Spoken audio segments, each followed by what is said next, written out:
G'day, mate. 40 here, back to talk about my favorite novel, Middlemarch, and I think I want to look at it through the theme, perhaps, of recovery, which so much of my life revolves around through looking at it through perhaps the prism of the 12 steps, through prism of religion, growing up as a preacher's kid who then converted to Orthodox Judaism, and then my friend Richard, who grew up Jewish and converted to evangelical Christianity. So Richard, one of the themes in this novel that grabs my attention right off, and which applies particularly to me and to many people I know, is the need for a grand life. So ever since I was a kid, I have very much needed to have a grand life. I needed to have some awe-inspiring higher purpose.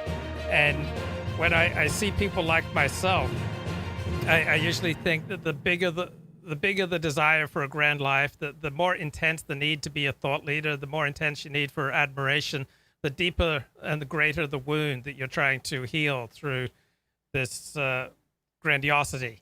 And that's certainly true for me. And it was through 12-step work that I was able to kind of calm down my central nervous system so that my need for constant admiration and other people telling me who I am has slowly diminished to something that's much more manageable. But I enjoy an exciting life, and I still very much want a grand life. And in my subjective sense of self, I think I'm so amazing that a million people should be watching me right now.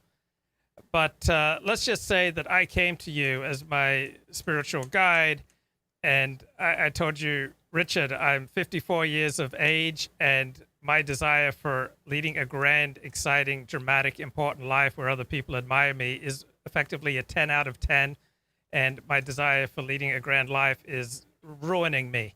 But it's still the single most, powerful force in my life. It's the greatest source of energy and enthusiasm in my life. Perhaps give me some counsel as someone like Dorothea Brooke, but just make it me, 54-year-old dude, who's coming to you and say, Richard, my desire for a grand life has ruined my life. Any thoughts? Wow. That's a big question, but I'm glad you bring Dorothea into it, because that was totally motivating her. And of course, that's, the tragic underpinning of the novel is what she did, and how unfortunate in some ways it was for her to do that. But that, that's such a great question, because there was a song in the 80s called "Everybody Wants to Rule the World," and I think we're all wired to want significance. I think that just comes with the human package. I don't think anybody gets off the hook on that. The question is, how many relationships are you going to destroy in order to get it? I mean, we know, you want to climb the corporate ladder, and all these heads you're going to step on to get up that ladder, to have that grand life, to get that brass ring, as we sometimes call it. For me, and I've certainly had that. My dad was a really successful businessman. He's a millionaire with, private accounts in the Cayman Islands, stuff like that. So he kind of lived that. He kind of had that. He was not happy though. His best friend used to call him Glue, short for gloomy. Wow. He had that moniker ever since he was a little kid, and he was always like that. He was always, he was quiet, but there was always this dark cloud of anger over him. And I think it reminds me a little bit of that line out of Tombstone, where Wyatt Earp is about ready to go and face Johnny Ringo, and he's asking Doc Holliday, well, what does this guy want? What's he about? He's trying to figure this guy out, to figure out if he can beat him. And he says, what does he want? And what makes a man like Ringo tick? He said, well, a man like Ringo's got a big hole right through the middle of him. He can never kill enough or steal enough or inflict enough pain to ever fill it. And what does he want? Wyatt's next question. revenge, is Doc Holliday's response. And then puzzles on that for a few seconds and goes, for what? And then Doc Holliday says, and he's projecting this, but it's also true. Because earlier in the film, you see, well, he looks at Johnny Ring and says, I looked something about the eyes. I know, he looks like me. So he's totally projecting, but it's still valid. So what does he want? Revenge for being born. My dad had a bit of that. He just never made his peace with life. And I think that's what a spiritual path leads us to, is making our peace with life. I was looking at one of the questions here, the first one you have. Should one enjoy the finer things of life, such as horse riding, if there are poor, suffering people around? And of course, when you put that in context with the question you're asking, well, I want to have this big, grand life. Well, are you going to do that at other people's expense? And if you have that, what's going to be your emotional wiring? Or how are you going to deal with the fact that there are a lot of people out there who don't have that, who envy you, and maybe who resent you, and maybe you don't like them because they resent you, and so that just sets off a string of terrible things. So I can speak from my own personal experience and what my faith teaches me. It's that my value doesn't come from what I do. It comes principally from my connection with God, my connection with my higher power, from a recovery standpoint. That when I have that, then everything else that comes out of that, there's the basic emotional needs that I have for significance, for peace, for just being okay with myself and being okay with other people, that all of that stuff's already there. Because my guess is, and my experience tells me, that most people, like you said, who go after all these big things, they're wanting to fill something that's missing. And most of the time, that's what's missing. In fact, all the time, it's relationships. Having relationships that are fulfilling, satisfying, and nurturing. If we have those, everything else that comes out of that's overflow. And if you have that, then you really have, I think, what we're all chasing. Because most guys who want to have $1 million or $2 million or $10 million want to do so people will like them and respect them.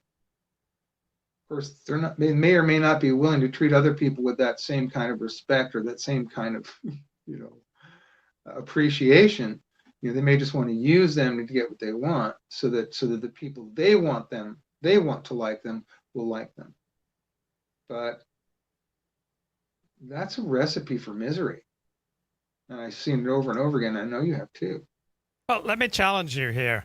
So let's say that you were speaking to me as the governor of California. Would you really try to tell me that 0 of your self-worth and feeling of value comes from your work?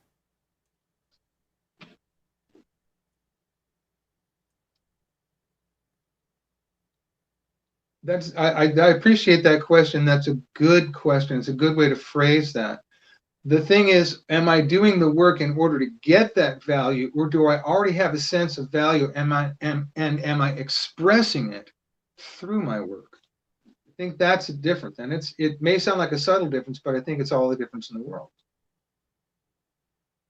Okay, so because when you said that you don't get any of your value from what you do, I'm not going to endorse that. I mean, I'm not going to oppose it either, but I think that there's nothing wrong with getting some of your value from what you do, from what you produce, what you contribute to the world. If you were running a movie studio, or even if you had your own small business that you were passionate about, I see absolutely no downside to you getting 50% of your sense of worth from running your small business, with the understanding that it could disappear. You could get a stroke, or business trends could change overnight. That could be taken away. It's only if someone's getting 80, 90, 100% of their self-worth as a man from what they do, then I see trouble. But if a man is getting half of his sense of worth from what he's able to contribute to the world, then I say God bless him. Any thoughts? Well, I'm gonna agree with you. We can slice this up a little bit, and maybe we can bring in some of the Middlemarch characters to help illustrate that, because I think we can. Um, Absolutely. When we're expressing who we are, connecting with other people, and bringing value to other people, it feels good when we do that. And I think we ought to feel good when we do that. But I think there's, where is really the gap between, or the fine line between how much you value yourself based on what you do, and how much of your value is just based in that, you're a child of God, and you know that God loves you, and you don't have to struggle to get the love and acceptance that you would want from being famous, or from being rich, or from being competent and recognized as competent. And I think that's different for everybody. To be, Also, I there mean, are some to people be, who to be don't perfectly have honest, a I think religious that's different for impulse, everybody. who don't have I'm sorry. a relationship with God, who don't believe in God. They just don't speak that language. Yet, if they have significant relationships in their life, they're quite likely to have a life that works. I think that's true. Um, you know, Being someone who practices his faith, and I'm very committed to it. I'm not blind to the fact that there are people out there who do not practice that faith, but who live by principles that look very much the same, and get a lot of the same results. I mean, you pragmatically, you can't ignore that. When you treat people decently, that's going to show up in your life. So, is religion a requirement for that? I don't find evidence for that. Is religion a clear path that most people can find with the help of a community? I think that's one of its great values. Of course, that's the value of 12 step too, is that kind of maturity, that kind of well-being in terms of how we relate to each other, how we relate to the world, and how we relate to a power greater than ourselves. Which I think is the beauty of 12 step, is that it though they had certainly the founders of AA and their mentors, the Oxford group, had a very clear and very decided idea of who God was. They referred to him as he. So they had a very clear idea of that. But they also recognized that the principles that the program certainly presents can work without religion. You don't require religion. And part of the reason for that, I think, is because the steps really access the structure of reality in terms of how we are emotionally designed to operate in relationship with other people, emotionally, physically, and all those other things. I think it accounts for that in a quite remarkable way. So I'm going to turn the show over to you in about half an hour so that you can take it where you want to go. But meanwhile, I'm going to drive the truck here. So I Oh, just love this. you can drive the truck the whole time. I'm Okay. fine with that. Okay. So I love this topic that I introduced, in particular because it speaks so deeply to my need for significance. And I absolutely love appreciation, and I don't say no to adulation. Like I'm totally down with adulation and appreciation, Oh, but oh, oh, I don't oh, want to depend on it to feel happy. yes. I think that's a good balance for you. Yeah. And I think different people find that in different ways. And I think we're all individuals. We're all snowflakes. But the thing about a snowflake, and I don't mean it in the pejorative sense that we talk about, people of perhaps certain political persuasion that they're snowflakes. I don't mean it that way. I mean that human beings all fit into this particular pattern. Every snowflake fits into a six-pointed star geometrically. It fits into that geometric shape. Yet every snowflake is entirely different in its crystalline structure. And I think we're exactly the same way. So that there are some things that apply to all of us, but we individualize that in remarkable ways. All right. And I think it's important to acknowledge. Right. So this topic of a need for significance and a need for some feeling of grandeur, I want to keep drilling on it, and it's a need that I think can be approached in many different ways. It's not like the only answer to this need is Jesus, and it's not like the only answer to this need is the Torah and the Talmud, and it's not like the only answer to this need is psychotherapy, and it's not like the only answer to this need is 12-step work. There are many different ways, but what all these different approaches have in common is that they calm down our central nervous system, and if our central nervous system is out of whack, they start to reprogram our basic instincts. So whether we get into meditation, some kind of other spiritual practice, some type of yoga, whatever we do, if we can kind of calm down the central nervous system, because I know I've gone through most of my life with this deep, aching need for adulation from as many people as possible. And that was not a fun way to go through my life. And I also know over the past 5 years that this deep, aching need has receded from like an 8 out of 10 to something like a 3 out of 10. And so my life is much better. But in my understanding, in my experience, there are many different ways that are effective for reprogramming the central nervous system so that it calms down. And to me, that's like to take a completely secular approach to what we're talking about. What all these things have in common, from the religious to the spiritual to the psychological, is that they reprogram our responses to stimuli so that our responses start serving us rather than hurting us. Do you have any thoughts? Well, I wholeheartedly agree. In terms of that, there's this, part of the brain right behind the middle of this area behind your eyes is called the orbitofrontal cortex. And basically what that is the switching station that tells the input that's coming in whether it's going to go to your lower brain autonomic functions or whether it's going to go to your cerebral functions.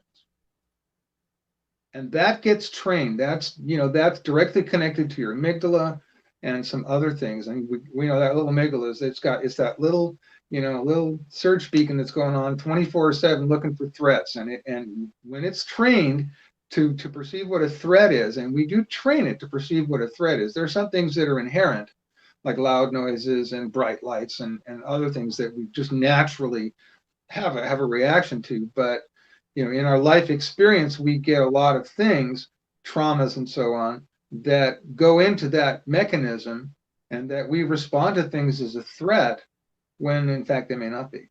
And that's when our central nervous system gets all whacked out. That's what you're describing, at least from a neurological standpoint. That's actually what's going on. And precisely what, and I'll say it from a 12-step standpoint, but I know there are other ways to accomplish this. What you're doing is reprogramming those responses. First, you're going back and examining very carefully those responses with the paradigm that you're analyzing your instinctive responses. It's like, what happened? Who is the person you're angry at? What happened? What instinct did it threaten? How did it threaten you? And then that's taken directly to that mechanism. And then what was your part in it? What was driving that? And then and over time, and I mean, if you do a fearless and thorough moral inventory, you're going to come up with a lot of different incidents that you're going to be able to look at and get a pretty good idea of what's going on with that. And that clarity helps to really calm down the central nervous system, because you begin to see it for what it is, as opposed to having it be completely unconscious. And when it's unconscious, it can be very dangerous, and it can lead to addictions and other destructive behavior. I remember before I ever realized I had a problem, my empirical experience was that when I had friends, just one good friend, this ache in my heart would significantly diminish, so that I would essentially become normal. But the more disconnected I felt from other people, the more intense the ache would be. So even one good friend can go a long way to calming down your central nervous system. Any thoughts? We're social creatures. One of there's at least the way that that it's talked about in 12th step, and I talk about it from that standpoint because I'm probably most familiar with that paradigm. Although you can take it into other areas, and I'm interested in those. But you have three basic instincts: your social instinct, which is the instinct that connects you to other people, and there's a balance between the competitiveness and the collaboration, and the desire for those things. There's just a pure instinct for survival, physical survival of your body, and that's your security instinct. And then you have the sexual instinct to reproduce. Now, all of those instincts in human beings have very complex expressions. The sex drive isn't only about reproduction. It's about reproducing our reputation. It's tied to this very thing you're talking about of being significant, because if we're significant, we are a more desirable mate, and something in our wiring knows that. And in the chat, Josh Randall throws down a $20 super chat. Thanks for your support of the show, Josh. He says, over a year ago, I gave up nicotine vape for a month or more. I was struggling with an internal condition. Metaphysical practices were the only way through it. So meditation went from a biohack to a mandatory daily discipline. Also, serving others treated the condition better than anything else. Yes. So if you can get a feeling of significance from being of service to other people, that's about the greatest hack around for calming down your central nervous system. Because one, you get a feeling of significance. Two, you might even get a feeling of grandeur. Three, if you get into some sort of volunteer position, it will inherently start connecting you to other people. And so that's a great way to start to calm down. Any thoughts, Richard? Well, there's a neurotransmitter called oxytocin, which has tremendous calming effects. And what they're discovering is that the kinds of things that causes that release very often are like acts of altruism or being kind to somebody, are the very things that release that neurotransmitter. And that neurotransmitter has a profound calming effect. Yeah. And I know, for example, in my traditional Orthodox Jewish community, many bachelors say once they hit age 40 or so, they feel very uncomfortable going to synagogue because Orthodox Judaism revolves so much around the family. But if you have a volunteer role to play at synagogue, it takes away the anxiety. If you have a volunteer role to play in your community, it reduces the anxiety. It gives you a sense of purpose. And it's also a great way to meet people, to make friends, and to reorient other people's picture of you, like people who have, say, a negative perspective on you, but then they work with you in some kind of volunteer capacity. It can rewire their perspective on you. I know people who've gotten married from volunteering. Now, on the other hand, this is the problem, particularly for the addictive personality. You find something that works, that makes you feel good, and then you end up volunteering 30 hours a week. So Dorothea Brooke, she very much wants to do good in the world, but her notions of grandeur and doing good in the world, I mean, she seems to spend much of her spare time drawing cottages, and I'm skeptical of how much actual training and ability and what she can actually contribute in drawing cottages. So it's not enough just to volunteer. It needs to fit in a proper balance, because you can certainly do an excessive amount of volunteering. Richard? Well, if we're gonna, bring Dorothea into that, which I think is a good thing, something you mentioned, we've talked about this before, I think self-awareness is a collaborative activity. In other words, we understand who we are in relationship to the people around us, both by our contributions and by the response we get from people. So we learn things about ourselves. And I don't think we can have an accurate view of who we are until we're out there receiving that feedback. And of course, part of the problem with being a healthy human being is being able to interpret that feedback in a healthy way. And quite frankly, my experience is you have to be trained to do that. It doesn't come naturally. People get offended, people get insulted, even when those things aren't meant, but just because of what they think the other person is thinking or what they believe the other person has said, which the other person may not have said at all. But so you have there's a lot of work in that. But Dorothea, as you see that, there's a powerful intention in her. And later on in the book, after Edward Casaubon dies and she inherits that money, she starts acting on some of that. She starts having the opportunity to realize some of that, and even the cottages, she gets to do some of that. Maybe she's not highly skilled, but her willingness to do that, driven by her idealism, which is fraught with delusional problems and very strange ideas about how life works, which blind her to a lot of things. And she gets high from renunciation. For example, renouncing horse riding, which she enjoys, but she gets a high from renunciation. So renouncing legitimate pleasures in the Talmud, one of the questions that God asks anyone in the next world is, why did you not participate in all legitimate pleasures? So certainly from a traditional Jewish perspective, there's the notion that you should enjoy all legitimate pleasures.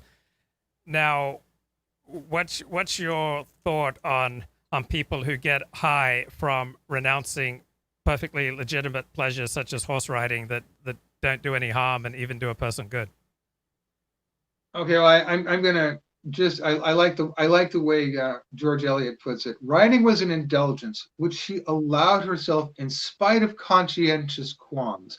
She felt that she enjoyed it in a pagan, sensuous way, and always looked forward to renouncing it.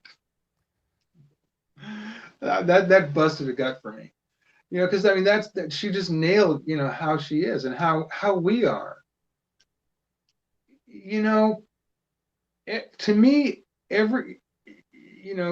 Jesus said, you got to go the narrow way. And, we have a very, very limited idea of what he meant by that. Because I think what he was getting at was that, everybody's life has a spectrum of possibilities. We have pleasure and we have pain. And there's a spectrum that, but somewhere there's this narrow range where we live a balanced life. And I think that's really actually what he was getting at.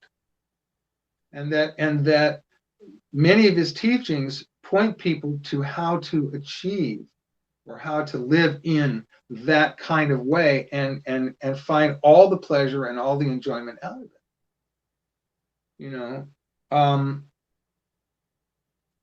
My wife and I choose to have a very simple, frugal kind of a life, but we're not depriving ourselves of anything. We're not feeling a lack or missing of anything. We go places. We're planning a trip to the Grand Canyon and a number of other things that we're really excited about doing, and we can do that. And we get a lot of enjoyment out of very simple things. And I think part of that for me is just I let myself enjoy them. Because I'm not trying to prove something. It's funny how as my compulsive need to prove, through my recovery really diminished, what I find enjoyment in greatly increased. The spectrum of things that I became grateful for and able to enjoy a lot more gave me so much of that enjoyment that I was trying to just force out of this thing where I was pouring all my energy into and could barely get enough. You know what I'm talking about? Yes, absolutely. I mean, it could be just as simple as like what you want to watch on Netflix. I just love sports documentaries. I mean, that's like the greatest joy in the world. It's not something highfalutin. Just give me a good sports documentary, and I'm as happy as Larry. Mm-hmm. And what's funny for me is, I'm not a sports fan. I have no negative feelings about sports. I think they're wonderful. If a friend invites me to go to a baseball game, I will go and I'll have a wonderful time. It's just not something I personally seek out. I sort of put things in three categories: things I actively seek out, things I enjoy when they're there, and things I choose to avoid. Those are three basic categories. And marijuana is something I choose to avoid. Baseball is something I enjoy when it's there. Interestingly enough, 12-step meetings are something I just seek out, and I get tremendous enjoyment out of them. And Now, then, and I'm not trying to manufacture that. That's just I just noticed that I have that experience, and I went, oh, okay, great. I have that experience, and life finally is here to be experienced, and what we want is an experience that we enjoy. We want an enjoyable experience of life. Now, life presents a lot of challenges and pain and difficulties that we want to avoid, and of course, you know, if you live in the expectation that those things aren't supposed to be happening, that is the greatest fountain of misery I've ever found. Because if you're not willing to take life on life's terms, you are going to be miserable. And life is going to present wonderful things and difficult things. And I think part of spirituality is the resilience to deal with the challenges in a healthy, and respond to them in a healthy way. Whether that's, a loss, like death of a spouse, parent, something like that, or God forbid, worse yet, a child, or loss of a job or anything like that. And how can you respond to that? How do you stay resilient in that, and not just dive into a ditch in your life? if I had to give someone one novel about underearning or financial solvency, this would be my choice. I can't think of anything else that comes as close with its wisdom. Any thoughts? Oh, that's the vein of gold in this book. I agree. You have so many different cases. Let's take Edward Casaubon first.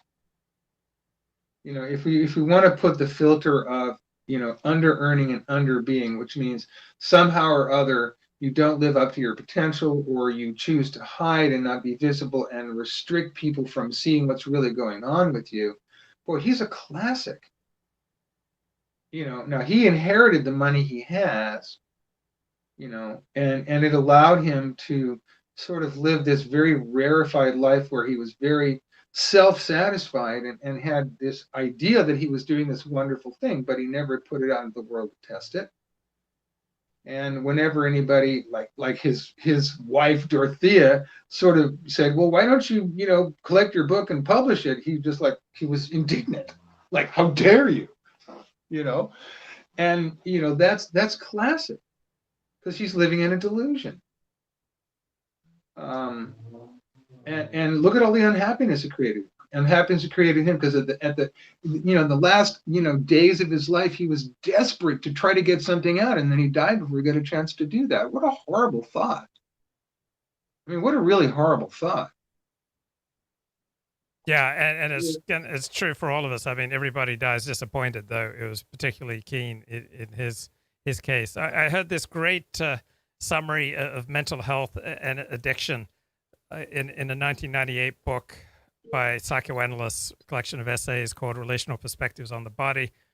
So this one guy, Sheldon Bach, suggests that a great deal of narcissistic and borderline pathology, as well as addictions, perversions, eating disorders, and psychosomatic disorders, are best understood in terms of the patient's inability to maintain an appropriate tension between two perspectives on the self, the subjective and the objective.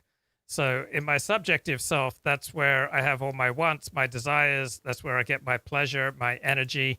I'm just seeing things from my point of view. Now, from an objective point of view, then that brings me back into reality. So, for example, if I have a resentment, let's say I have a resentment against my father that he didn't listen to me. And so I got this burn against my dad that he didn't listen to me. And as a result, this negatively affected my sense of self and my ability to navigate the world and my ability to be a successful human being. And if I just write this all out, suddenly the resentment starts seeming really petty because I have moved from the subjective resentment to objectively writing it out through the 4-step format in the 12 steps according to the big book. And suddenly it's just lost all its potency and power. Now it just seems, yeah, so what? It's just part of reality. Everybody lets us down in some way. The person who listens to you really well is likely to be the person who can't show up on time.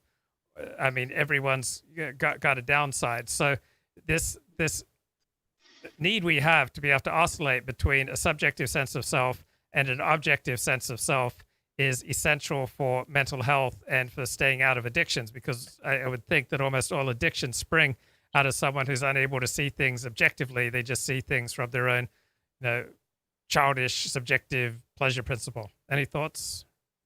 Well, I agree with that, and I want to add to that. Again, coming back to the statement I made earlier that self-awareness is a collaborative activity.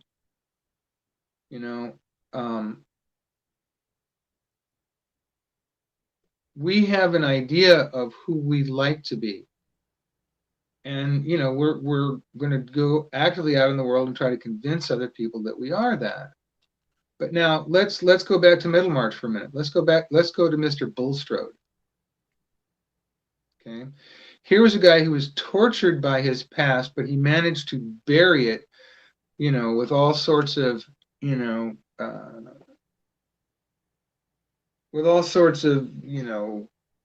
opportunities that he was able to do. The fact that he had money, although that when it was discovered that was gained by rather nefarious means, by a fortunate marriage, and partnership, he was completely rejected. So he didn't earn it honorably. And but when the truth of that, when the truth of who he was, or what he had done, and the threat of its exposure, in Raffles, the voice of his past, the ghost from his past, comes and shows up and says, "Yeah, I'm gonna start telling people." And of course, there's that incident with Caleb Garth, which I just thought was wonderful. Caleb Garth was a perfect example of principles before personalities, and he chose that, and that was really interesting how that was done. I like the way it was portrayed, but we begin to see the power of those intentions when we see this guy Bulstrode, when Raffles is sick and when he's in his care, and where he brings Lydgate and he gives him, a prescription of what to do, but he also says, "Hey, I don't know if my prescription is going to work or if my prescription is going to kill the guy." And it's very clear that what Bulstrode wants is this guy dead, because he wants his past dead and buried. He doesn't want his past to be exposed. And so he's honest enough with himself to know, okay, this individual being here is really uncomfortable for me, and I want to get rid of this, but I'm not gonna take a hand in it. But it's like it's really a question whether he did or whether he didn't, because Lydgate's, the doctor's instructions, for him, what happened, for people who may not have read the book, there's this, couple of chapters where this fellow Raffles, who comes from Bulstrode, who's the hated town banker. It's a guy that everybody loves to hate. They put up with him because he's got money and because he's supposedly religious, but it turns out he's got a dark past that he wants to hide from. And this guy Raffles shows up and is a threat to everything he's built and everything he's done.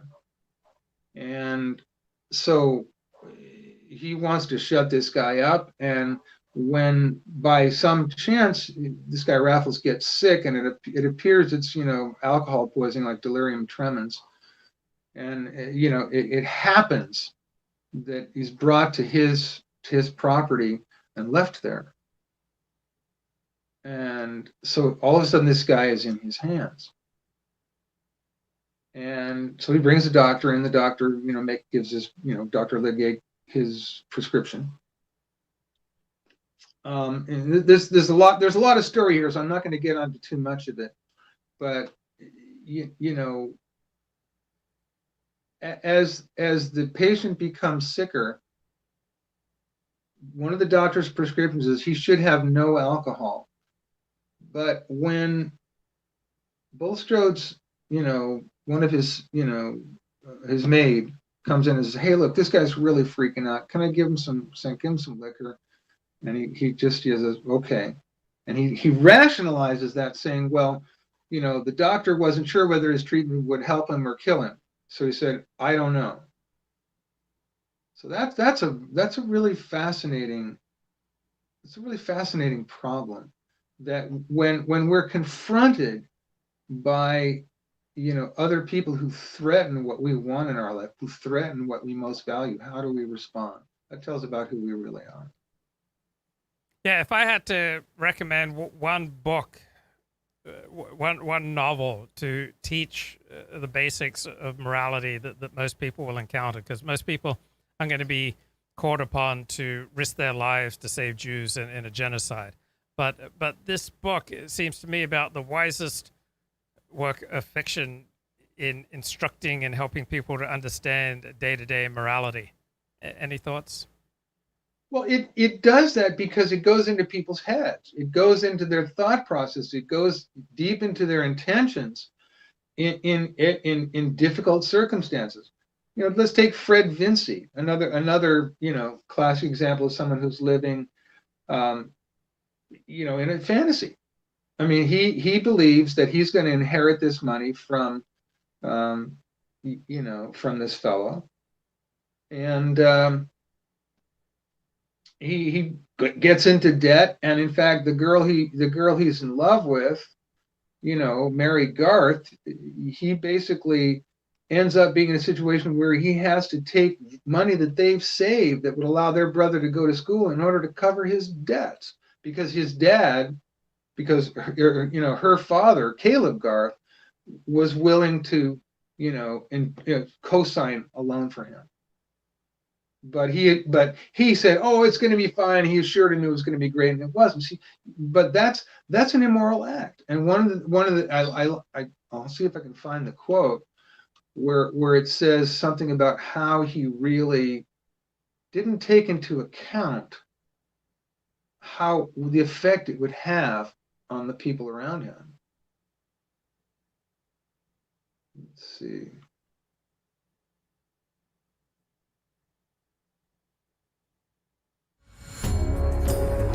George Eliot, the pen name of Mary Ann I'm not going Evans. to let In a addition lot of to essays and go criticism, there, but she wrote basically he had this realization that, and it was humiliating to him, that these people who he actually really cared for suffered because of his carelessness. But the good thing is, he comes around. He's actually in this story, he's a character who, with some difficulties, goes through a recovery process, goes through coming out of that, and starts to settle down to have a life that where he's willing to produce value, where he's willing to work for Caleb Garth, and actually live a productive life, and he actually ends up winning the girl of his dreams, which I think is a beautiful story. But it makes the point is, if you're going to live this, try to be bigger than life, and you have no way to do that, then that's going to cost you, and it's going to cost the people around you too. So I'm thinking that so many of the idealistic characters in this book would be so served by just having perhaps 0.1% of their time devoted to trying to see an objective perspective on the situation. So from Dorothea Brooke, so this intelligent, wealthy woman with great aspirations, notes Wikipedia, to Tertius Lydgate, the idealistic, talented but naive young doctor, to Reverend Edward Casaubon, the pedantic, selfish, elderly clergyman, to Arthur Brooke, who's running for parliament. A lot of people would have been far better off if they'd never run for public office, and Arthur Brooke would be one of them. Rosamond Vinci, if she just had a little bit more of a sense of reality. Fred Vinci, her brother, who is so irresponsible with his money and with his choices, that and Nicholas Bulstrode, the wealthy banker, if he just had a little bit more humility, that his secret may well be revealed one day, and if he had gotten along with people, they're much more likely to be forgiving than if he was this pompous, righteous. Right. They were looking to Judgment. take this guy down. He had made so many enemies by Yeah. basically thwarting people and by dominating them and by bullying them and all of those things. And the consequences are, we all make mistakes. And you're exactly right. The way he handled it was he was trying to hide it. And of course, when we try to hide those things, there's a great cost to it. And in this case, the cost is the murder of another human being, or what could certainly be interpreted that way. It's a gray area. Because I mean, he didn't go out and do it, but if he'd have followed the doctor's instructions, then he could have put it on the doctor. Instead, because his intention clearly was to have this guy go away, because he wanted to hide. It's when we want to hide who we really are that we get into trouble. And he, Nicholas Bulstrode is a great example of exactly how that works. And that scene where where they're going to vote on some expenditure. I forgot what it was, but and he said, well, we can't even talk about that until we talk about the fact that we want you, Nicholas Bulstrode, to retire from these positions because we're really concerned about things we hear about you. And how he deals with that is gets completely defensive and starts basically blaming other people. Yeah, speaking of blaming others, I would, in my life experience, probably half of people, if they'd undergone something akin to what Nicholas Bulstrode underwent at the hand of Raffles, but even something 1/10 as impactful, would blame their troubles on Raffles. Well, really, Nicholas Bulstrode's troubles are of his own making. It's just Raffles brings them to light. There was Right. a great American philosopher, James Burnham, who instructed his son, always act as though everyone knows everything. And so many people are always trying to hide things. But if you just go through life with the attitude everybody knows everything, it's a great relief, and it really helps to nudge one towards a coherent life rather than a life where various aspects of your life are constantly at war with each other. Anything there you want to comment on? I think that's maybe presented as as a proposition, like an act as if it was true, but I think it is fundamentally true. I think people always know. They may not be able to articulate it, they may not recognize it consciously, but I think they always know. I think ultimately those things aren't hidden. And they show up in the quality of our relationships. They show up in the quality of our work. They show up in a lot of different ways. They show up in a lot of different ways.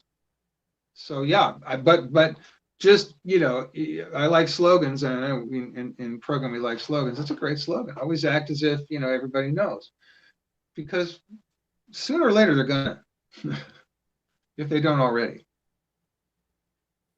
Yeah, And and you don't want one aspect of your life at war with another aspect. I mean, you don't want to be pursuing hobbies that everyone at church would be aghast to hear that you're doing. I mean, you don't want to be conducting yourself at the bar on Friday night in ways that would get you fired if it was only widely known by your employer. Even though it's off hours and it's none of my employer's business, but still, you don't want a life that's at war with itself. You want a life where it doesn't mean that all the different aspects of it need to complement each other, but you certainly don't want them at war with each other.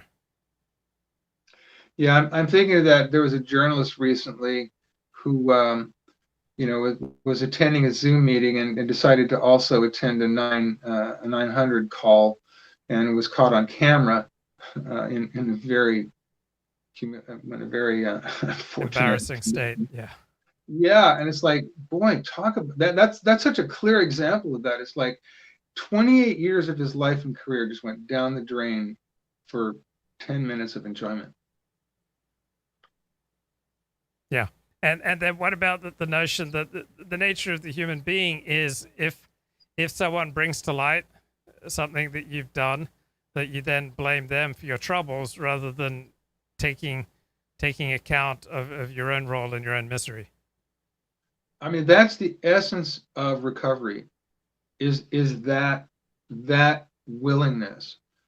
Because you can't get rid of resentment, you can't get rid of any of the problems if you're not willing to take the responsibility for your part in it. Now, you may not be 100% responsible for it, but what I find is when I take responsibility for my part, that frees the other person to maybe do the same thing if they're so inclined to. And of course, I can observe whether they do or not. In most cases, they do. Most cases, people don't like the messes they get themselves into by their, and I'll put it the way King Solomon put it. He said, God created man upright, but man chooses many schemes. By going off into those many schemes that we pursue because we think they'll do better for us. Yeah. So a lot of the idealistic characters in this novel are short-sighted, and they're short-sighted both literally and figuratively. So one of them is Dorothea Brooke, the beautiful young woman who's probably the protagonist of this novel, and she simply cannot see anything beyond her own vision of how the world should be. And not only is this verging on mental illness, if this is the way you go through life, and not only is it going to make you ineffective, it's going to make you unhappy. And I don't like being around people like that. Like, no matter how beautiful they are and no matter how stellar their qualities, if they insist on living in a world of delusion, I just want to back away. And if I can't back away, I just want to minimize. I'm not going to invest much in relationships like that. But it is so wide and it's so common a problem that the people simply can't see anything beyond their conception of how the world should be. That it seems wired in the human being that essentially we can't see anything that contradicts our sense of self, and for many people their sense of self entails a particular vision of how the world should be.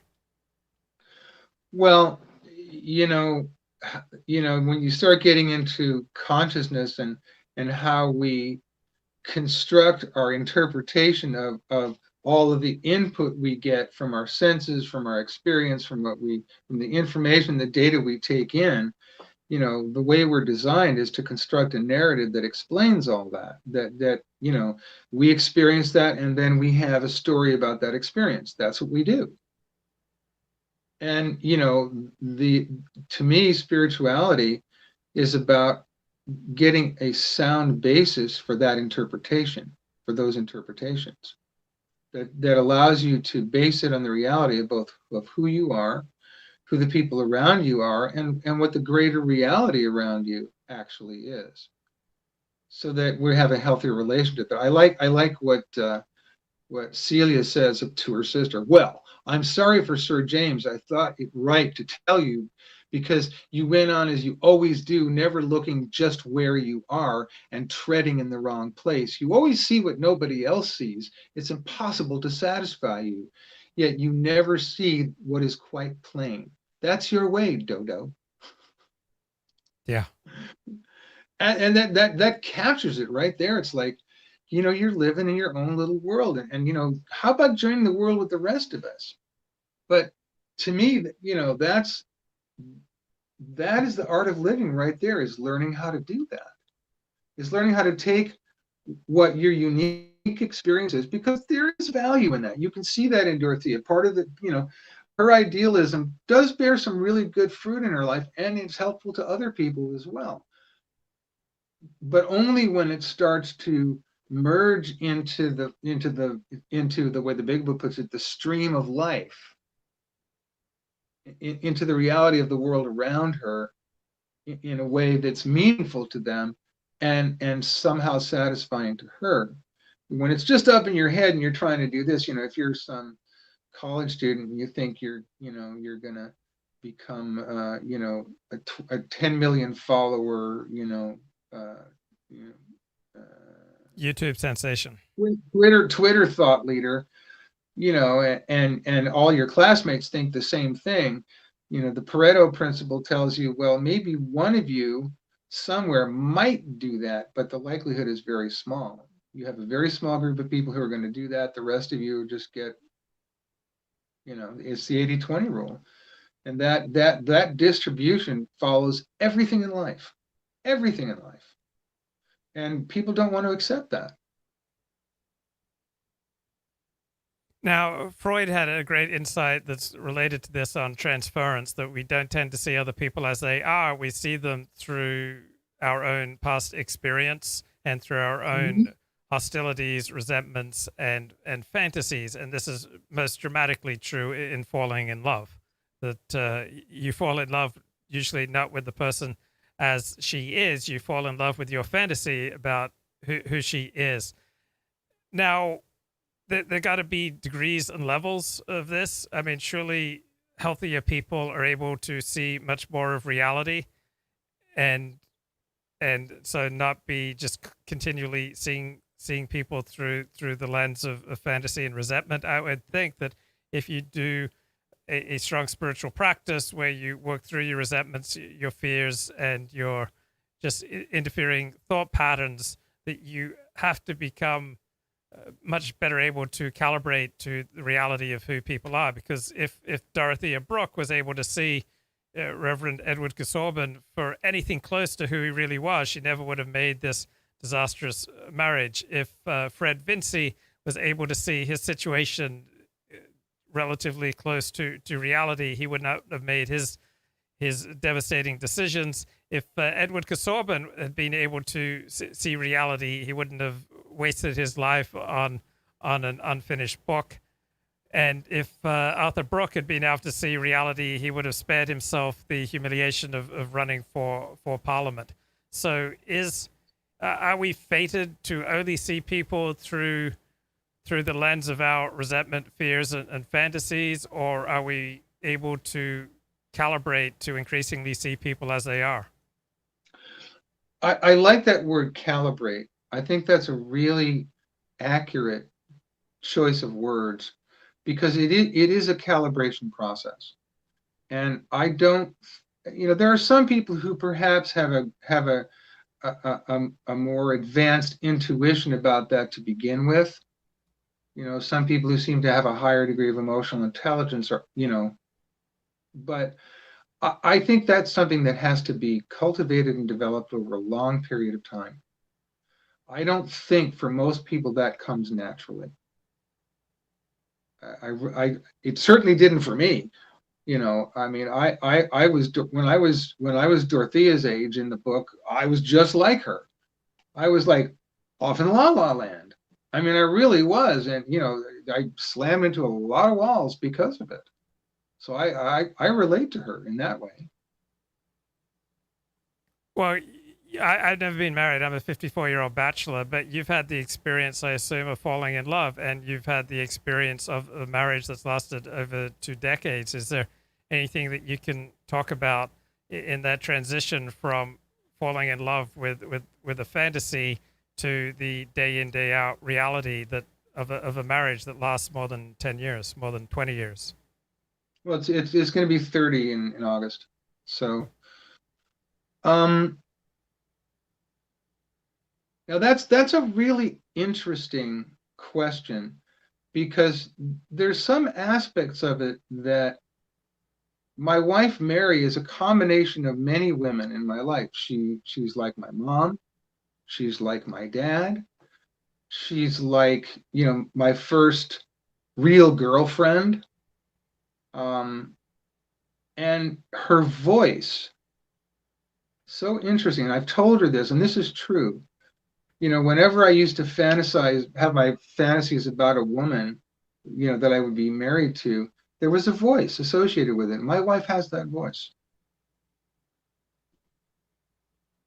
and that was not something I saw coming. When we met each other, I had gone through a divorce. I had just split up with my many years ago ex-wife, and she, well, I want to say this appropriately. She apparently had a crush on me, which I was completely oblivious to. And when that became clear, I was willing to explore that. But as I got to know her, and she was a package. There were some things about her that were very difficult. She's gets up in her head a lot and thinks a lot of crazy things. But she'll go through whatever process she goes through, and when she's done with that process, she comes out with the right thing. She almost always tends to do what's right. My ex-wife, for example, just alienated my mom. Mary, when we first got together, she made a beeline for my mom, and she became my mom's little daughter.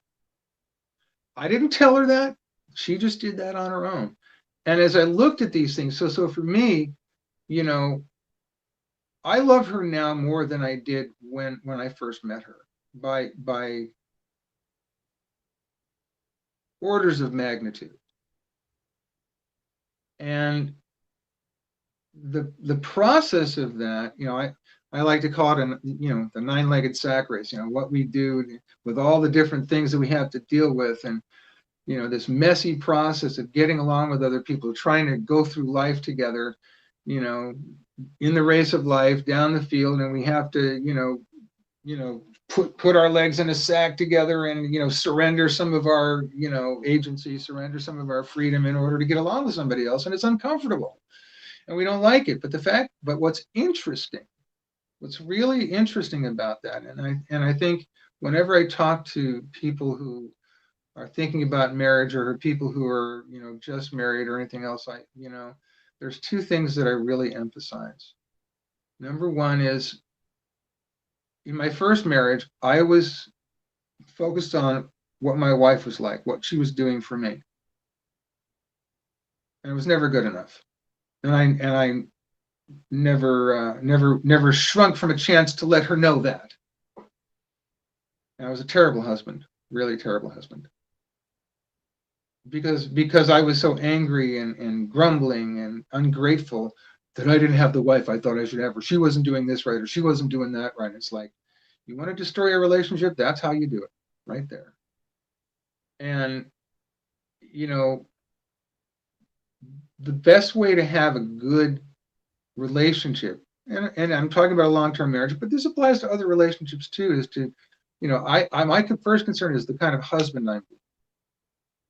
That's number one, because that's the only thing I can really ever do anything about.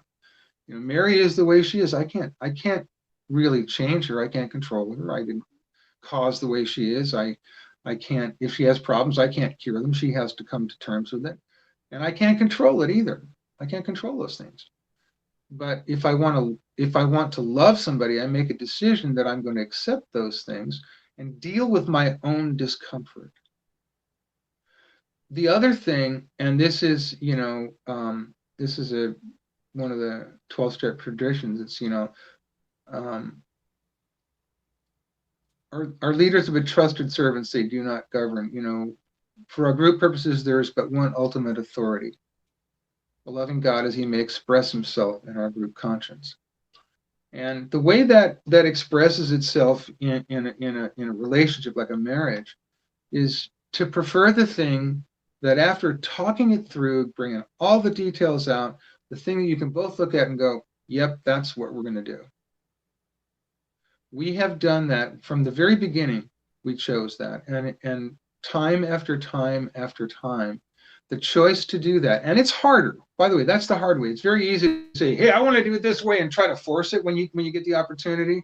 That'll destroy the relationship, and also it'll make both of you unhappy. One of the things I learned in 12-step was that, when I would go into, committee meetings and stuff when I was in World Service, I would come in with an idea, this is the greatest way to do that. And, make the motion and do that. And then I'd listen to what people would say. And after I really listened to what other people said, there were times where I voted against my own motion. Because after listening to everyone else, I went, maybe that's not such a good idea after all.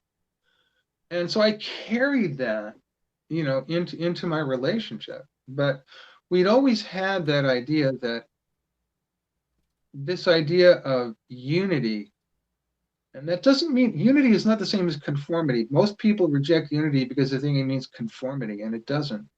Unity means taking all the diverse pieces, accounting for them, and finding, a course or a solution or, an intervention that honors as much of that as possible, if not all of it. And I think in many cases it's possible to honor it all and not move forward until you find that. Now that's hard because in order to do that, you have to be willing to be honest, and you have to, you can't really have self-seeking, dishonest motives and have that work. That won't work for people who do that. But if you come at it with honest motives and you approach it that way, that there's so much power in that. Those two things, the kind of husband I'm being and choosing to prefer what we agree on together as opposed to what we'd otherwise, try to force on the other or compromise to, or, oh, all right. We don't do that. We do not do that. So many of the people in this book are short-sighted, the people who are unable to see reality for what it is. And just extrapolating from that, I found that if a person consistently is unable to see reality or navigate reality in a certain area of his life, it's very likely to have some level of an addiction going on. So addiction doesn't have to mean that you're homeless and eating out of a dumpster. So if you consistently make bad decisions with regard to food and to your weight, then you've probably got some kind of eating addiction going on. If you can't build up your savings, but you feel compelled to spend not just everything you have, but also to get into debt, you've probably got some kind of debting thing going on. If you can't consistently earn enough money to lead a good life, and you have some abilities and some skills and some intelligence, then you've probably got some kind of under-earning thing going on. If you're consistently making bad decisions with regard to relationships, with regard to your sex life, you probably got some kind of addiction going on. So addictions aren't all 10 out of 10. You can have an addiction running at a 2 out of 10 level. You may only have an addiction operating in a certain time of your life. For example, I never had a debting problem until after I was really sick for 6 years, and then I came out of it with, I got to live for now because I might relapse into illness again. And that live for today, suddenly, for the first time in my life, I had a problem with debt. So don't think of addiction as all or nothing. Don't think of addiction as 10 out of 10. Don't even worry about whether or not you literally have an addiction. Just perhaps consider whether a 12-step program in a particular area of your life where you're consistently having trouble, just check it out and see if it might help you. Any thoughts, Richard?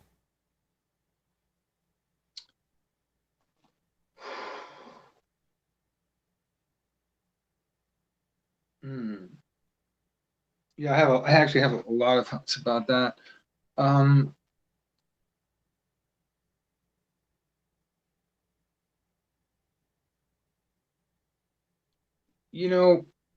There's just another quote from the book. Change in our way of life is no small thing. We mostly fail to count the cost. We don't know ourselves as well as we ought to. And I think that is one of the strongest statements in the book, because I think that is the heart of the problem of the human condition, is that we don't know ourselves as well as we ought to. And I think, I like to say we need to get a PhD in our humanity. Each one of us needs to do that.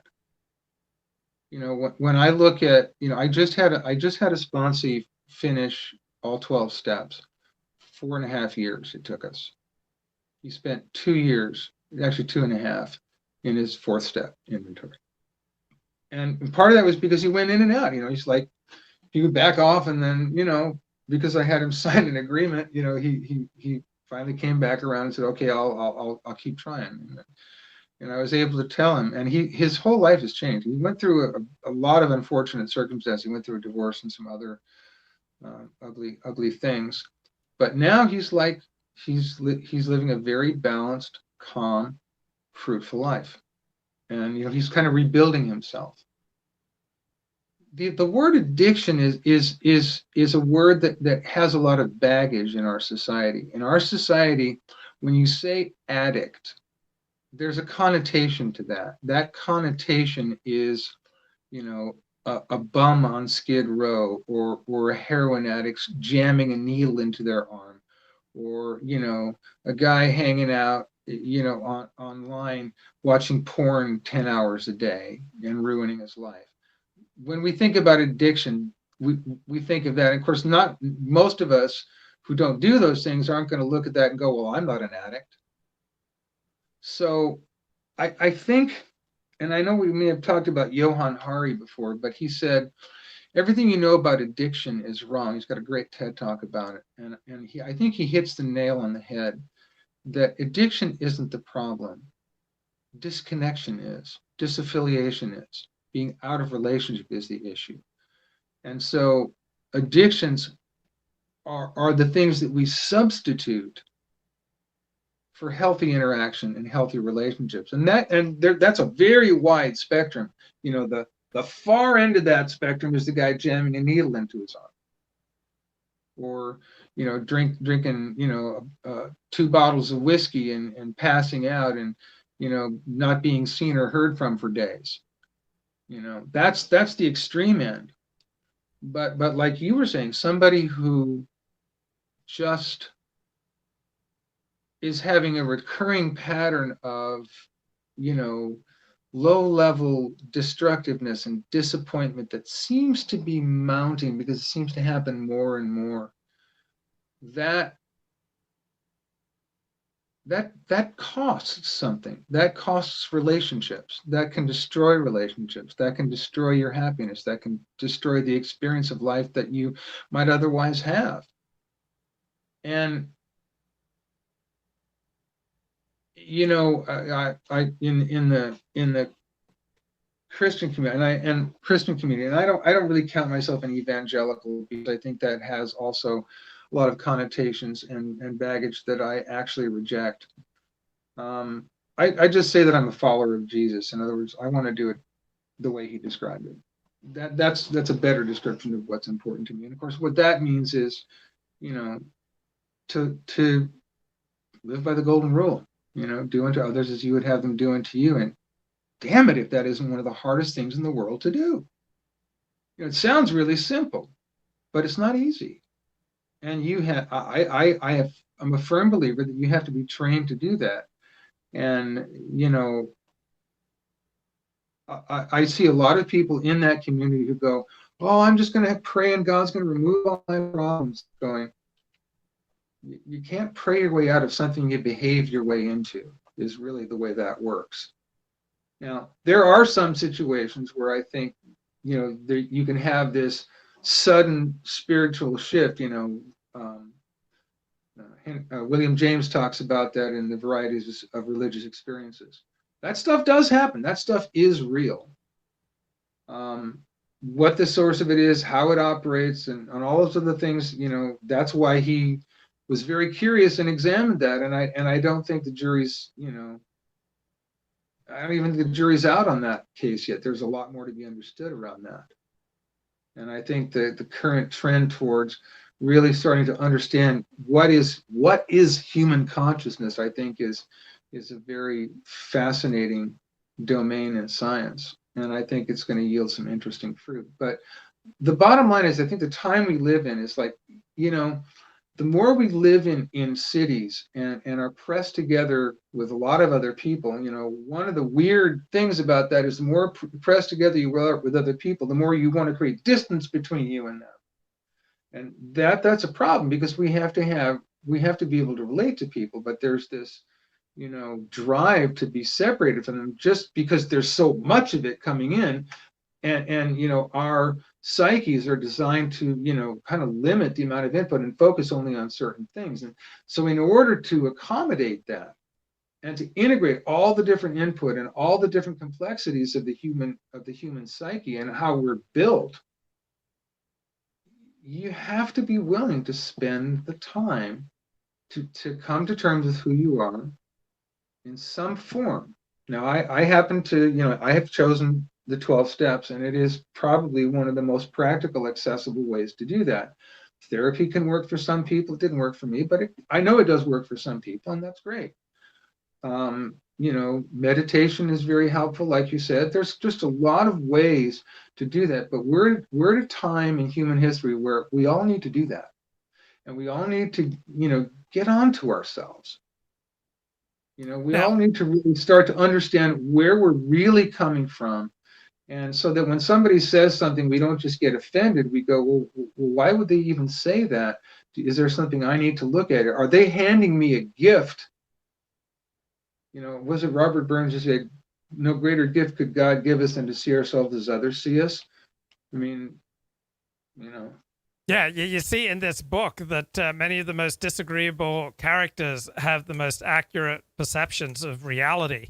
And the most winning characters, the most appealing characters, are the most removed from reality. So that also matches my life experience. Often some of the most evil, repulsive, repellent, disgusting people I have encountered and known have frequently seen me far more accurately than both I see myself and the way the people who love me see me. So the repellent characters in this book, like Fred Vincey's father, and even Nicholas Bulstrode and Raffles, and many of the people in this book who people are unlikely to like, but they are often far more attuned to reality than the appealing characters. So truth will frequently, in fact, more often come, in my experience, from people I don't like. Yeah, honestly, that's free therapy. Yeah. Honestly, that kind of feedback is worth its weight in gold. The problem is, my experience is I've had to go through some fairly extensive training in order to be able to receive that, not ingest the distortions that might accompany that, or even the malice that might accompany that, but just recognize that they're seeing something, they're communicating that to me, and that's a gift. But I think it takes practice to learn to be able to do that. Sometimes the greatest gift we get is set on our, is set in a crumpled brown paper bag that's particularly unappealing, but it could be the most important thing we ever get. Yeah, one of the great pleasures in life is to encounter people who are not reactive.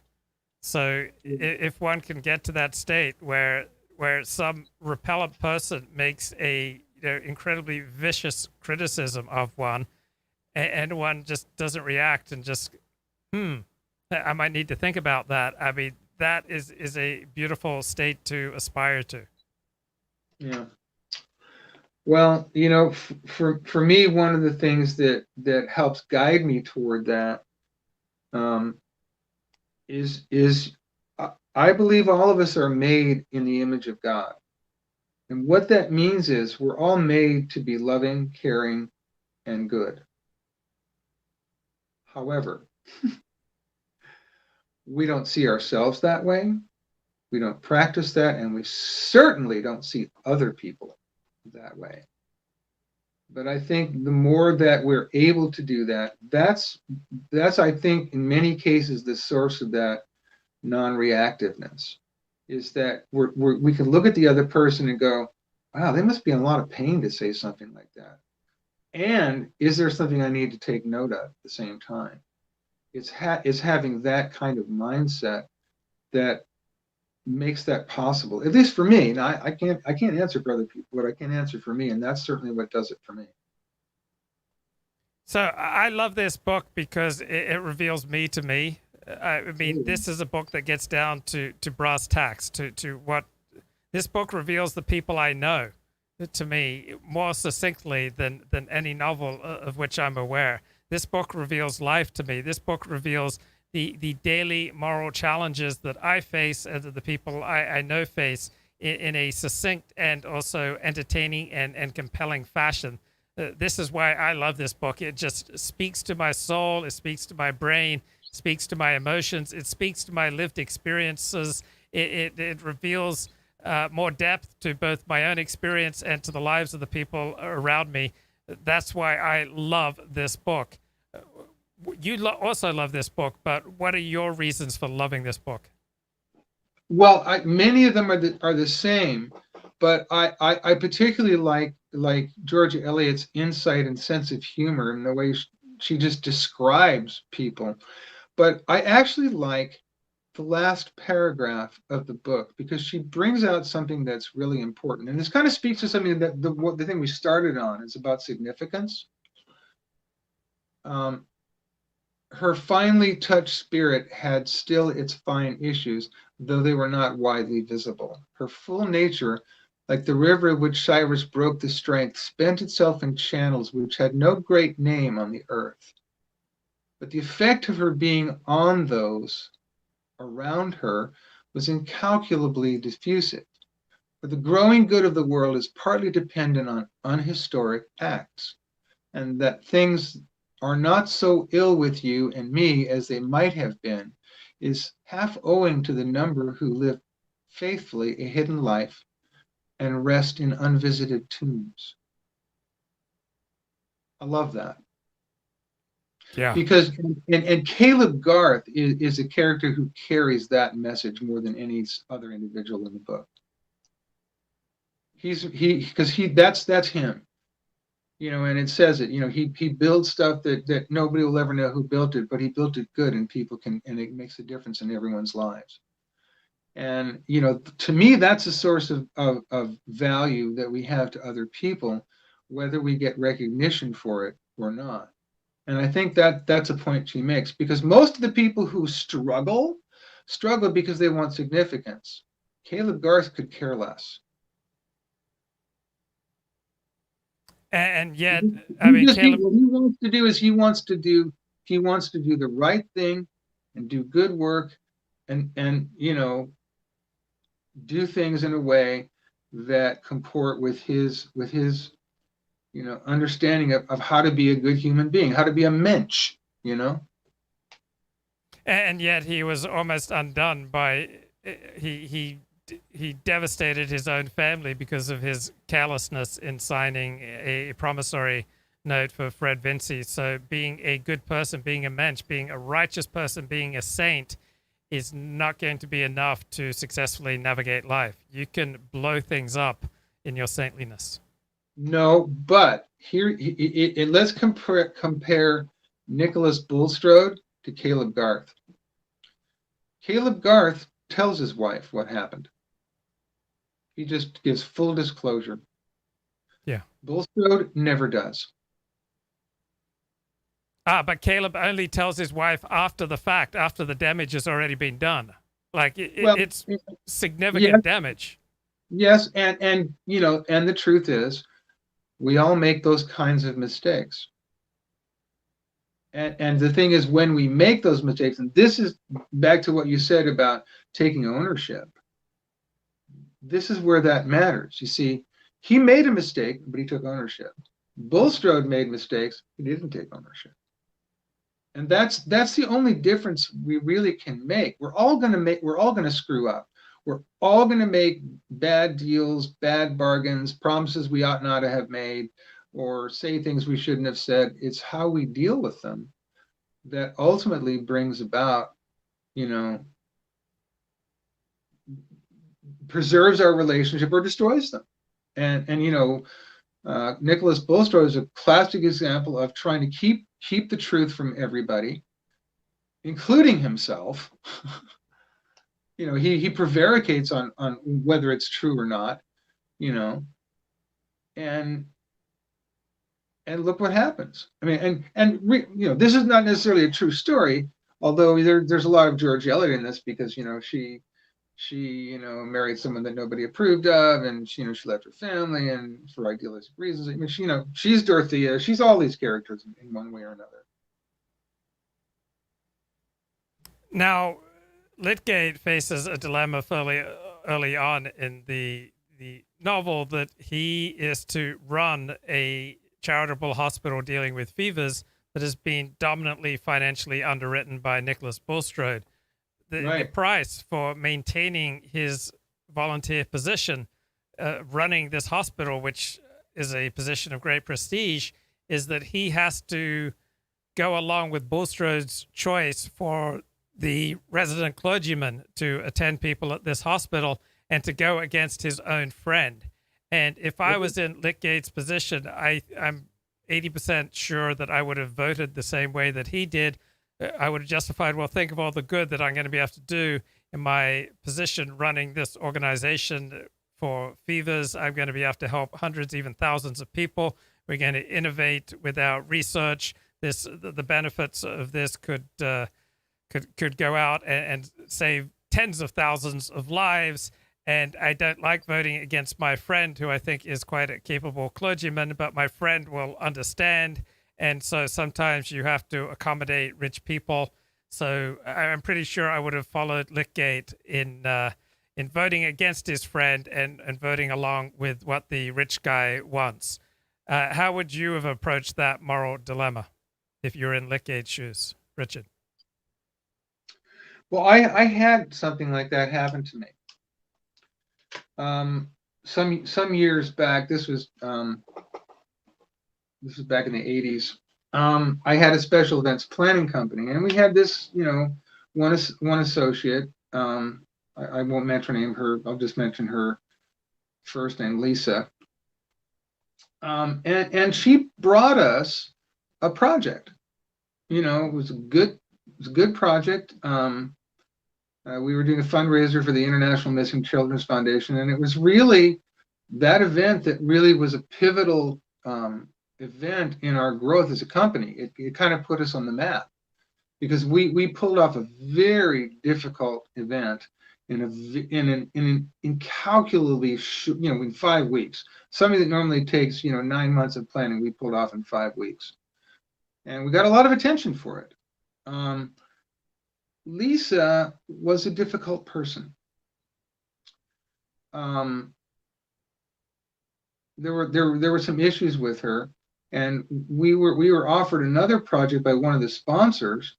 However, the condition was that she not be involved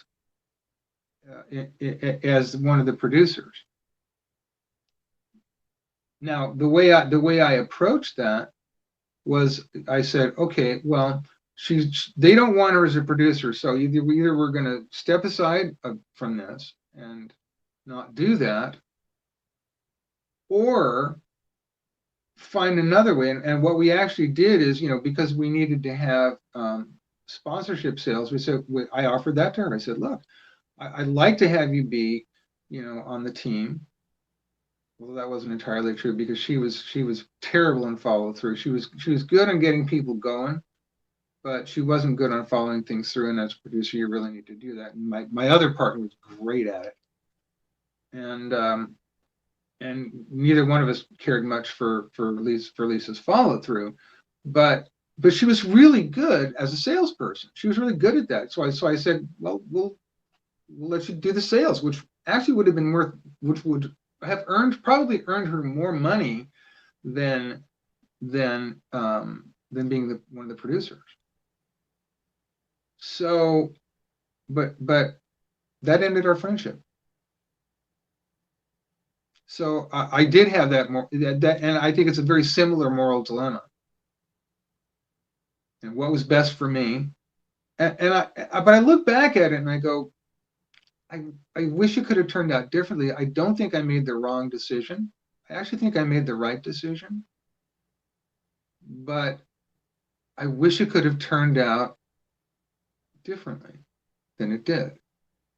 I wish I could have done it without hurting this person who, was helpful to us. But the question is, where does my loyalties lie? And at that point, my judgment, my decision was it remained it had to best be for my business and for the people that I was responsible to, and not just one person. So I think it's similar. It's different, but it's similar. So what would I have done in Lydgate's situation? I probably would have done the same thing because it was still in my interest. It's just, when you put, but the preemptive way to deal with that is not to get yourself in a potentially compromising situation to begin with. And, back to the recovery angle of this, we learn from those experiences and we learn not to do that. And hopefully we learn without having irretrievable dire consequences that result from it. Yeah. Okay. Is there anything that you want to discuss? I mean, I'm sure we could talk about this book for hours, and in fact, I'd like to do a future show carrying on this conversation if that's amenable to you. But is there anything that you want to bring up today?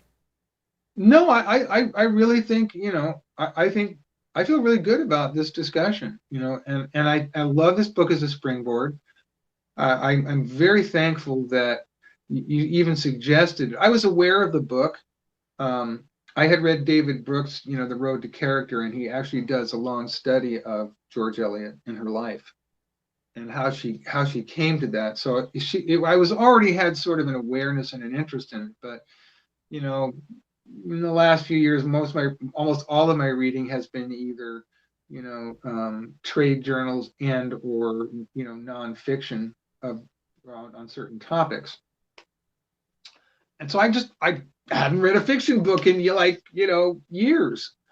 And so, I said, yeah, let's do that. I know we talked about some other books that weren't fiction. And I went, I'm going to do this because I know it's a great novel and I really haven't read those and I probably should. And I'm glad I did, and I will read it again. And after I read it again, I probably be great for us to discuss it again because I think I agree with you that it is. There's two things about it that I love. One, she really kind of created that genre of what we have now as binge TV, where you have these uh, very protracted stories that can go over multiple seasons of a TV show.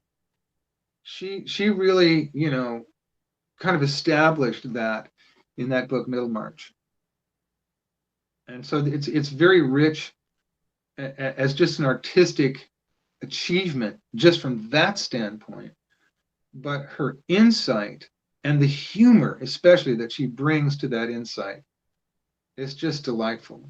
There's this one line where there's this guy Bagley or Dagley, and he's arguing with somebody about the Reformation. He's arguing with Arthur Brooke about it, and he hits the shovel in the ground, and then only to realize he can't get it out of the ground because he hit it in the ground so hard.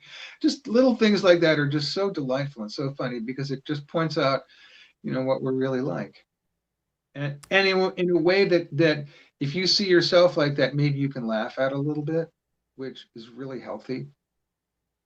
Now, I'm putting a link to your YouTube channel in this video's description. If people mosey over to your YouTube channel, what might they find? Well, if what they're going to find right now is, some of the early chapters of the book that I'm in the process of editing. That's the majority of what's there right now. Over the next few months, that's going to change, but that's what's there now. And let me just close with a really tough question. Why would someone go over to your YouTube channel and check out chapters of a book you're writing? Like, what type of person might benefit from that? I'm coming to see the audience that this book, I believe, is for are people in 12-step who want a deeper spiritual experience and followers of Jesus who also want a deeper experience and understanding and a fresh perspective on that. Unfortunately, one of the reasons I prefer not to be classified as an evangelical is because I think evangelicalism has discredited itself in so many unfortunate ways. Not the least of which is that they're kind of departed from Jesus' teachings in the first place, and they don't do them. They don't live them. We're not going to change the world by changing the political system. We're going to change the world one person at a time, and that the first person you have to start with is you.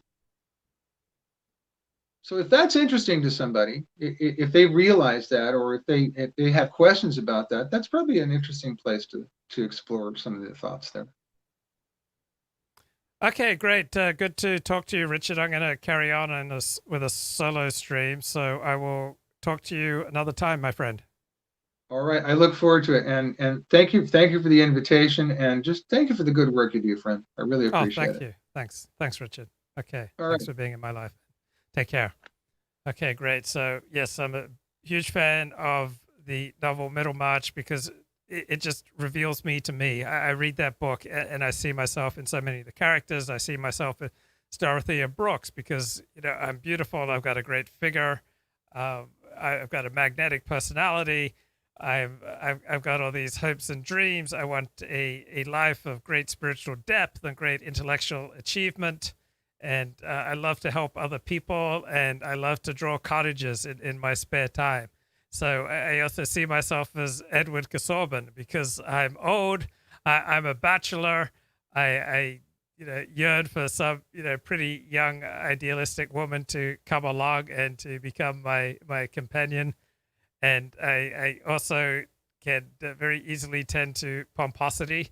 I remember this woman came to visit me something like 1992 or 1993. She spent the weekend, and we were noting how similar I was to my father. And she added, well, your father, he's not as pompous as you are.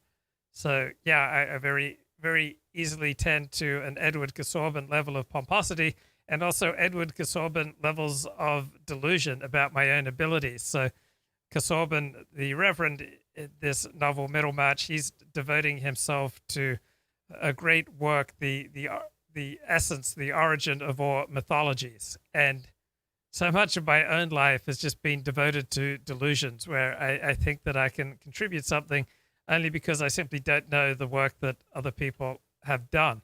I also see myself in Fred Vinci. So he's this young man who's incredibly callous.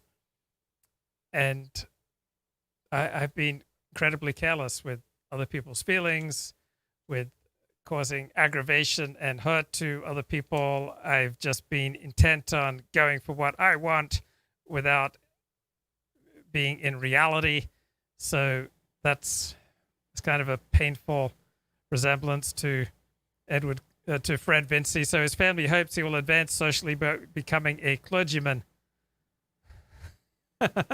So my father was a clergyman, and so yeah, it is entered my head at times that I should follow to some degree some similar path to my father. Obviously, I'm not a Christian, but surely I inherited some of my father's gifts. I should start my own spiritual or religious nonprofit foundation and going around preaching and teaching like my dad.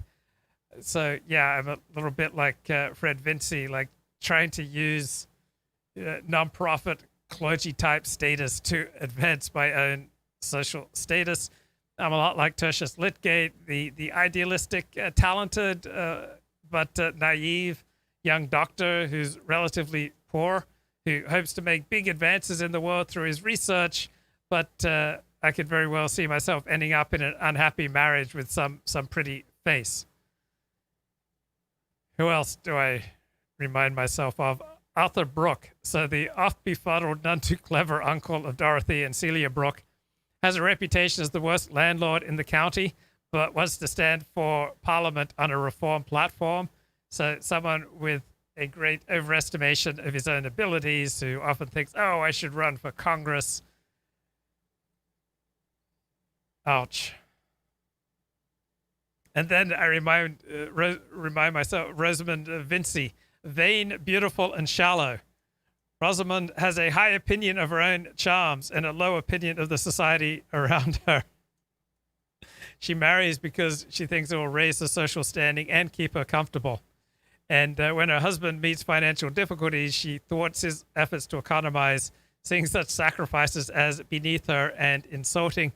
She cannot bear the idea of losing social status. So, yeah, I feel a bit of a kinship with her as well.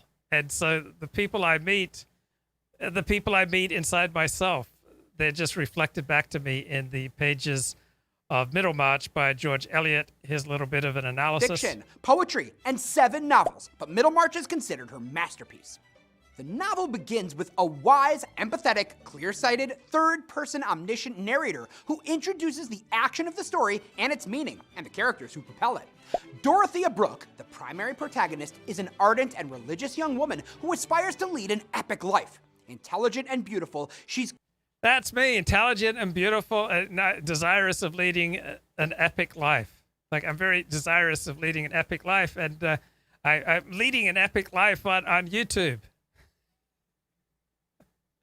So exciting to be able to just gather here every day and talk to you about the books that matter to me, the ideas that matter to me, and then occasionally I'll walk down the street and I'll run into someone who's received some benefit from my show, or I'll get an email from someone on the other side of the world who enjoys my show, or a direct message on Twitter from someone who likes something that I've said, or I'll get a comment on YouTube. It's like, oh, Luke, this was a great video. You should have a bigger audience, right? I love this notion of having an epic life.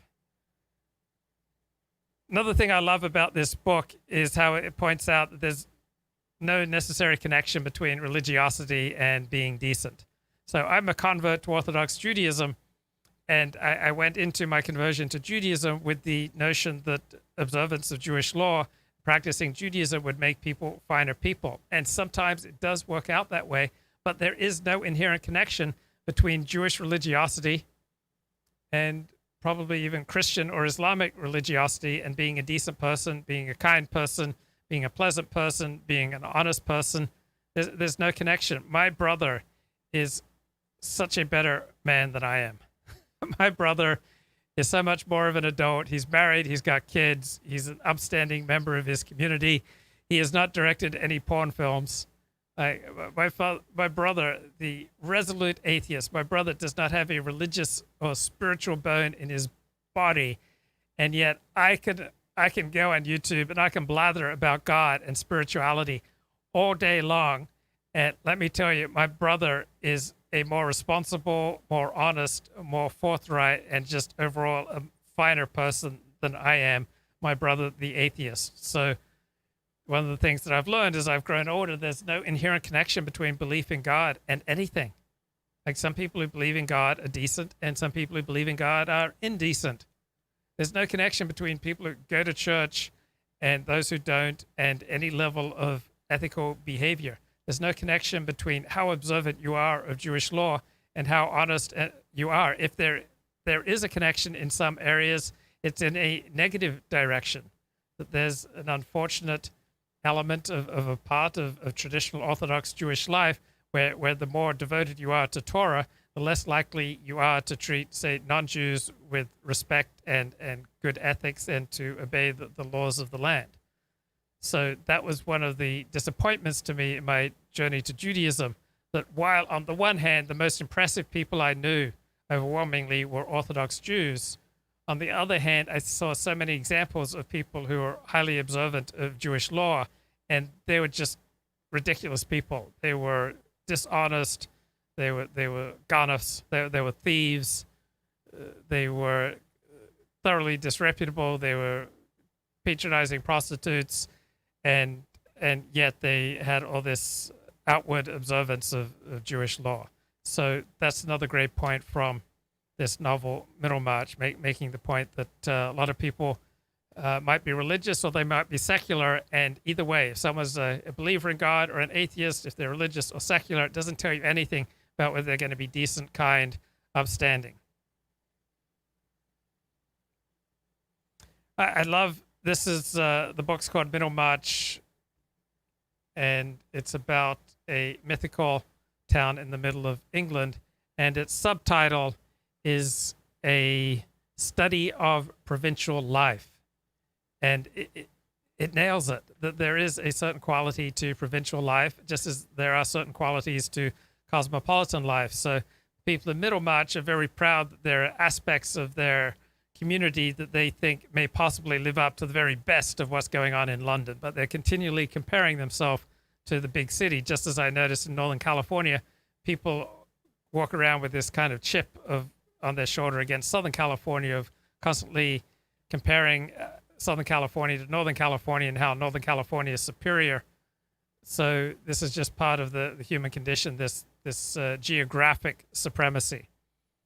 Arthur Brooke, the uncle of Dorothea and Celia Brooke, he ruins his life and becomes absolutely humiliated by running for Parliament. So how many people have ruined their lives running for Parliament when there was no objective reason for them to do that? So somebody I knew growing up, he moved to another state so that he could run for political office, and he just completely blew up his chances by acting like a jerk to a salesman. And his tirade, where he essentially said, "Don't you know who I am?" His tirade was caught on camera, and then it was played on the local news, and his political career was over by his mid-20s. But a lot of other people who had no basis, no business running for political office, had a great overestimation of their own abilities and just completely humiliated themselves, much like Arthur Brooke does in this book. I also get a kick out of these classic 19th century novels that frequently equate marriage with happiness. So if you're unhappy prior to marriage, marriage is not going to make you happy. Marriage, I would assume, is a refining school that just brings out more of what you are. So I don't think miserable people are going to be made happy by marriage. And I'm not even sure so much that marriage makes people better. Rather, it is the better people who get married, the people who have something to offer. Arthur Brooke, in this novel, he favors virtually everything, like every reform, every good idea, up to a point. And this is key, like up to a point. Specificity is essential.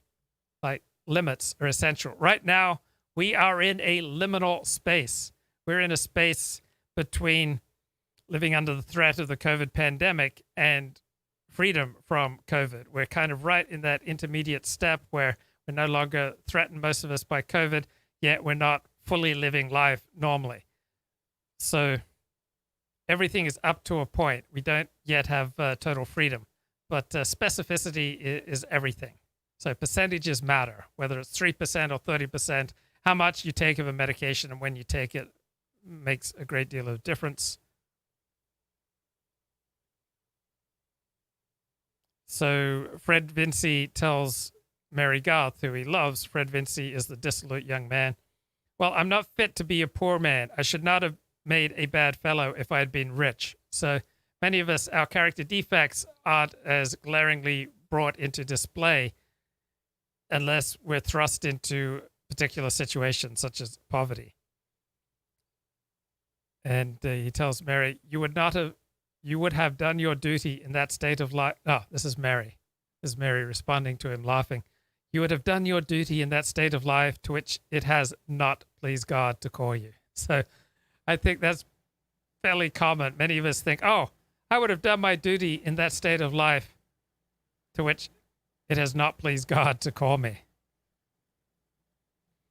And Tertius Lydgate, the idealistic and talented but naive young doctor who moves to Middlemarch, he has this remark, "I've not yet been pained by finding any excessive talent in Middlemarch." So many of our communities are quite dull. That's why some of us love to live in the big city, because by living in the big city, I get to go to as many writer gatherings and writer parties and to socialize with other writers to an extent that I would not if I lived in a country area or in a suburb. So being in the big city, it allows us access, usually social access, to so much more talent. Come to live, along with her sister Celia, at her uncle's estate in the English town of Middlemarch after her parents died. Short-sightedness is a symbol that shows up early. Dorothea is short-sighted, both literally and figuratively, and doesn't see well beyond her own vision of what the world ought to be like, or beyond her ideals, which makes her miss obvious and important information about other people and situations. Other people in the novel suffer from metaphorical short-sightedness or blindness. Casaubon, Bulstrode, while other characters such as Celia and Mrs. Cadwallader, the town gossip, see clearly with less illusion and projection. Dorothea is being courted by a handsome baronet, Sir James, but she chooses instead a middle-aged clergyman, Edward Casaubon, because she thinks he has a great mind and will broaden her intellectual and spiritual horizons. She wants to become wise so that she can know what to do in life, what will provide the greatest good. After she's married, she learns that Casaubon has been compiling notes for 30 years for a treatise he called The Key to All Mythologies. His thesis is based on outdated ideas and will never see the light of day. She also becomes friends with Casaubon's younger cousin, Will Ladislaw, a student who's not yet found his career. So I'm taking this show and I'm getting risky. I just posted a link. Anyone can join the show right now. Just posted a link in the chat. So I'm ready to end the stream if things get out of hand. So earlier in the chat, Jim Bowden said from Australia, look, all you need to do is become Catholic, get married, and have kids. Well, if you have a problem with overeating, getting married, converting to another religion, and having kids, it's not going to cure that problem. If you have a problem with dishonesty, getting married, becoming Catholic, and having kids, it's not going to cure that problem. If you have a problem with porn addiction, getting married, having kids, becoming a Catholic, it's not going to cure that problem. If you have certain character flaws, if you have certain substance addictions or process addictions, making a religious change, getting married, having kids is not going to solve that problem. There are no external solutions for an internal problem. So here's some of my other favorite sections of this book. So yeah, the inability to reconcile spirituality with the love of the finer things of life, such as fancy dress and writing. So Dorothea yearns for a lofty conception of the world, which is fine, but if your yearning for a lofty conception of the world blocks you from accepting and acknowledging reality, that's not going to serve you or other people well. She wants her values to rule, we all do, right? Which is just fine. But if we're unwilling to accept reality and the limits of our own influence and power, we're just going to cause all sorts of harm. So what happens typically when people don't get their way in life? So they start trying things. So there's been a lot of discussion on the distant right that the COVID pandemic was a plandemic and that the left is using this COVID-19 pandemic to try to enact their agenda. Well, all of us use everything we have at our disposal. Men use everything they have at their disposal to seduce women. So people use everything at their disposal to make money, to enlist people in investment scams or solid investments or political changes. So the right has used COVID-19 to stop immigration to the United States. That's what the Trump administration, they used COVID-19, the pandemic, to enact a lot of the things they wanted, such as a complete shutdown of immigration. So all of us, it's not just the left, it's not just Jews who use all the tools at our disposal to try to get what we want. So some of us, to get what we want, we become nicer, and others of us, to try to get what we want, become stronger or tougher or harsher, or we become more charming, or we become more brutal.